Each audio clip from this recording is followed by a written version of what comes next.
Kesultanan Aceh Darussalam merupakan sebuah kerajaan Islam yang pernah berdiri di Provinsi Aceh, Indonesia. Kesultanan Aceh terletak di utara Pulau Sumatera dan ibu kota Benar Aceh Darussalam. Pada awalnya, kerajaan ini terdiri atas wilayah Kerajaan Lamuri, kemudian menundukkan dan menyatukan beberapa wilayah kerajaan sekitarnya, mencakup Daya serta Pedir. Selanjutnya, pada tahun 1524, wilayah Pasai sudah menjadi bagian dari kedaulatan Kesultanan Aceh. Letak geografis. Di abad 15, Kerajaan Aceh didirikan oleh Muzaffar Shah, terletak di Pulau Sumatera bagian utara, dekat dengan jalur perdagangan dan pelayaran internasional. Wilayahnya terbentang dari daerah Deli sampai semenanjung Malaka. Kehidupan politik.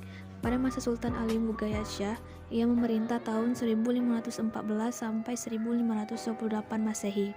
Di bawah kekuasaannya, Kerajaan Aceh melakukan perluasan ke beberapa daerah yang berada di daerah Daya dan Pasai. Bahkan melakukan serangan terhadap kedudukan bangsa Portugis di Malaka dan juga menyerang Kerajaan Aru. Kemudian ada Sultan Salahuddin. Setelah Sultan Ali Mughayat wafat, pemerintah beralih kepada putranya yang bergelar Sultan Salahuddin. Ia memerintah tahun 1528 sampai 1537 Masehi. Selama menduduki tahta kerajaan, ia tidak memperdulikan pemerintahan kerajaannya. Keadaan kerajaan mulai goyah dan mengalami kemerosotan yang tajam. Kemudian pada masa Sultan Alauddin Riayat Shah Al-Qahar, ia memerintah Aceh dari tahun 1537 sampai 1568 Masehi. Ia melakukan berbagai bentuk perubahan dan perbaikan dalam segala bentuk pemerintahan kerajaan Aceh. Pada masa pemerintahannya, Kerajaan Aceh melakukan perluasan wilayah kekuasaannya, seperti melakukan serangan terhadap Kerajaan Malaka, meskipun gagal. Kemudian Sultan Iskandar Thani, ia memerintah Aceh pada tahun 1636 sampai 1641 Masehi. Dalam menjalankan pemerintahan, ia melanjutkan tradisi kekuasaan Sultan Iskandar Muda. Pada masa pemerintahannya, muncul seorang ulama besar yang bernama Nuruddin Ar-Raniri. Ialah yang menulis buku sejarah Aceh yang berjudul Bustanus Salatin. Sultan Iskandar Muda. Sultan Iskandar Muda memerintah kerajaan Aceh tahun 1607 sampai 1636 Masehi. Di bawah ini pemerintahannya, kerajaan Aceh mengalami kejayaan. Kerajaan Aceh tumbuh menjadi kerajaan besar dan berkuasa atas perdagangan Islam, bahkan menjadi bandar transito yang dapat menghubungkan dengan pedagang Islam di dunia barat. Masa kejayaan Kerajaan Aceh. Kesultanan Aceh mengalami masa keemasan pada masa kepemimpinan Sultan Iskandar Muda pada tahun 1607 sampai 1636. Pada masa kepemimpinannya, Aceh telah berhasil memukul mundur kekuasaan Portugis dari Selat Malaka. Pada tahun 1586, Kesultanan Aceh melakukan penyerangan terhadap Portugis di Malaka dengan armada yang terdiri dari 500 buah kapal perang dan 60.000 tentara laut. Walaupun Aceh telah berhasil mengepung Malaka dari segala penjuru, namun penyerangan ini gagal dikarenakan adanya persengkokolan antara Portugis dengan Kesultanan Pahang. Kemudian yaitu masa kemunduran Kerajaan Aceh. Kemunduran Kesultanan Aceh bermula sejak kemunduran Sultan Iskandar Thani pada tahun 1641.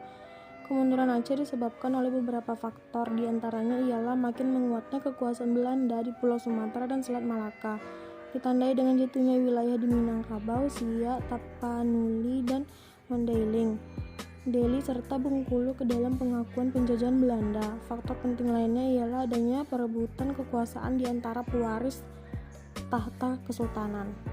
Baiklah, saya Siva Putri akan melanjutkan materi dari Nada. Peran Kesultanan Aceh terhadap perkembangan Islam Asia Tenggara. 1. Aceh berperan sebagai kiblat pengajaran Islam atau sebagai senter ilmu pengetahuan di Asia Tenggara, yang melahirkan nama-nama para intelektual muslim atau ulama-ulama terkenal seperti Hamzah Fansuri, Syamsuddin Al-Sumatrani, Nuruddin Al-Raniri, dan Abdul Rauf Singkili. 2. Aceh memiliki hubungan-hubungan politik dan diplomatik yang begitu intens dengan kerajaan-kerajaan Islam di Mughal, Persia, dan Turki Utsmani. Dengan jalinan hubung yang baik, ini membantu Aceh dalam bidang militer maupun politik yang diindikasikan melalui pengakuan terhadap Aceh sebagai bagian dari Khilafah Islam. Aceh berperan sebagai pintu gerbang ke Tanah Suci bagi para penjara dan pelajar Jawi. Aceh juga berperan sebagai tempat pertemuan ulama dan intelektual muslim dari berbagai dunia, Melayu dan muslim dari Timur Tengah. Selanjutnya, Aceh memiliki letak yang strategis, yaitu sebagai pusat pelabuhan dagang dan jalur transportasi dengan negara lain. Pola dan model perkembangan kerajaan Aceh dalam penyiaran agama Islam. Aspek politik. Corak pemerintahan Aceh terbagi atas pemerintahan sipil dan pemerintahan atas dasar agama. Berikut ini penjelasannya. Pemerintahan sipil. Pemerintahan sipil dipimpin oleh kaum bangsawan. Setiap kampung dipimpin oleh seorang ulu balang. Beberapa gampong digabung menjadi segi yang dipimpin Panglima Sagi. Ia berkuasa atas daerahnya dan berhak memilih sultan. Kaum bangsawan yang memegang kekuasaan sipil disebut teuku. Pemerintahan atas dasar agama. Pemerintahan atas dasar agama dilakukan dengan menyatukan beberapa gampong dengan sebuah masjid yang disebut mukim. Kepala tiap-tiap mukim disebut imam. Kaum ulama yang berkuasa dalam bidang keagamaan disebut tungku. Aspek ekonomi. Setelah Sultan Ibrahim menaklukkan Pedir yang kaya lada putih, Aceh bertambah makmur. Dengan kekayaan melimpah, Aceh mampu membangun angkatan bersenjata yang kuat. Kerajaan Aceh mencapai masa kejayaan pada masa pemerintahan Sultan Iskandar Muda. Dari daerah taklukan diperoleh lada dan emas sehingga Aceh menjadi sumber komoditas lada dan emas. Aspek sosial. Letak Aceh yang strategis menjadi faktor penyebab perdagangan maju pesat. Kebudayaan masyarakat makin maju karena sering berinteraksi dengan bangsa lain. Pada masa ini muncul ahli tasawuf terkenal yaitu Hamzah Fansuri dan muridnya Samsudin As-Sumatrani. Sekian dari kami. Wassalamualaikum warahmatullahi wabarakatuh.